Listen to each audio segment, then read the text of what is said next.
सद्गुरुनाथ महाराज की जय.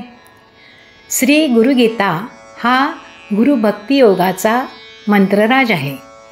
कलियुगात संसार सागर तरून जाण्यासाठी हा महामंत्र गुरुदैवांनी स्वाध्याय म्हणून दिला आहे.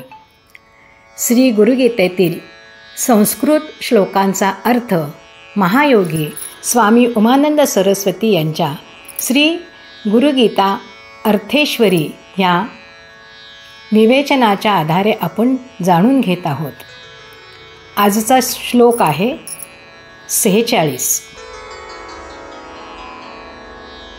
गुकारं च गुणातीतं ऋकारं रूपवर्जितं गुणातीतस्वरूपं च यो दद्यात् स गुरुस्मृतः. गु अक्षराने गुणातीत व रू अक्षराने रूपातीत स्वरूप निदर्शित होते. जो गुणरूपांच्या पलीकडे म्हणजेच निर्गुण निराकार स्वरूपाचा साक्षात्कार करून देतो त्यालाच गुरु ही संज्ञा प्राप्त होते. सत्व रजतम ह्या त्रिगुणांनी युक्त पंचमहाभूतांच्या कृतीचा प्रकार म्हणजे प्रकृती बनलेली असते. आपण एकमेकांना विचारतो, प्रकृती काय म्हणते? म्हणजे सात्विक गुणाचे प्राबल्य आहे की राजस की तामस. जसा ज्या वेळी ज्या गुणाचा जोर तसे आचार विचार प्रभावित होतात. साधकाची हीच साधना की शक्यतो सात्विकतेकडे कल ठेवता आला पाहिजे.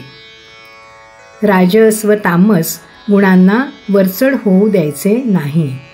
कारण त्रिगुणातीत व्हायचे म्हणजे सत्वशुद्धी निरहंकारी निस्वार्थी जीवनाने करून घ्यायची.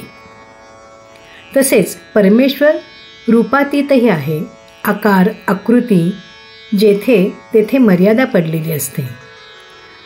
मर्यादा ओलांडल्याखेरीज अमर्याद अपार अनंताचे दर्शन होणार नाही. गुरु साधकाच्या तामस राजस सात्विक गुणांची शुद्धी करून देतो व स्थूलाकडून सूक्ष्माकडे नेतो. नामरूपाला महत्त्व नाही. देहाची आसक्ती सक्ती जुलूम ह्यातून सुटण्यास भावना प्रधान व्हावे. भावनेवर विजय मिळवण्यास बौद्धिक ध्येय पुढे ठेवावे. बौद्धिक पातळी सुटण्यास परमेश्वर प्राप्तीची तळमळ लागू द्यावी. मग गुणांच्या नामरूपाच्या पलीकडे जाता येते. गुरुच फक्त या मार्गांचे मार्गदर्शन करून साधकाकडून साधना करवून घेतो. जो गुरु आत्मबोध करून देतो पण साधना करून घेत नाही तो खरा गुरुच नव्हे. साक्षात्काराच्या अंतिम अनुभवापर्यंत जो साधकाला नेतो तोच खरा गुरु. सद्गुरुनाथ महाराज की जय.